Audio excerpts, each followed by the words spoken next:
வணக்கம் ஃப்ரெண்ட்ஸ், நான் நல்லா இருக்கேன். நீங்கள் நல்லா இருக்கீங்களா? வைகாசி மாதத்தில் வரும் விசாக நட்சத்திர நாளே முருகப்பெருமானின் அவதார நாள்.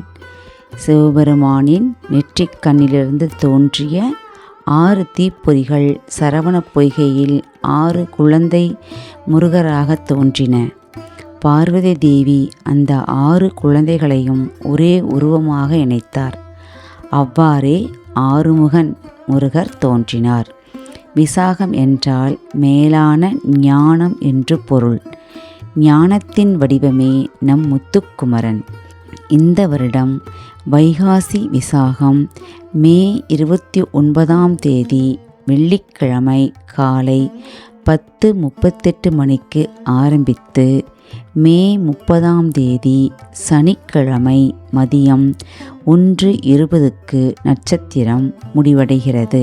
மே 30ஆம் தேதி சனிக்கிழமை பௌர்ணமி திதி மதியம் 11:58க்கு ஆரம்பித்து மே 31ஆம் தேதி மதியம் 2:15க்கு முடிவடைகிறது.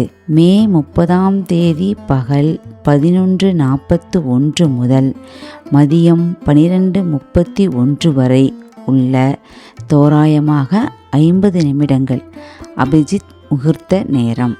அதாவது விசாக நட்சத்திரமும் பௌர்ணமி திதியும் ஒன்றாக உள்ள அபிஜித் முகூர்த்த நேரம். இந்த நேரத்தில் நாம் முருகப்பெருமானை வணங்கி அவரின் அருளை பெறுவோம். இந்த நேரத்தில் ஓம் சரவண பவ என்று தங்களால் எவ்வளவு முடியுமோ அவ்வளவு நேரம் சொல்லலாம். இந்த நாளில்தான் மீனாக இருந்த முனிக்குமாரர்கள் முருகப்பெருமானின் அருளால் சாப விமோச்சனம் பெற்றனர். இந்த நாள் முருகப்பெருமானின் அவதார நாள் மட்டுமல்ல, 12 ஆழ்வார்களில் முதன்மையான நம்மாழ்வார் அவதரித்ததும் வைகாசி விசாகத்தில்தான். புத்தபிரான் ஞானம் பெற்று முக்தி அடைந்ததும் இதே நன்னாளில்தான். இவ்வளவு சிறப்பு வாய்ந்த நாளை தவற விட்டு விடாதீர்கள். இந்த தகவல் தங்களுக்கு பிடித்திருந்தால் நமது சேனலை லைக் பண்ணுங்கள், சப்ஸ்கிரைப் பண்ணுங்கள், ஷேர் பண்ணுங்கள்.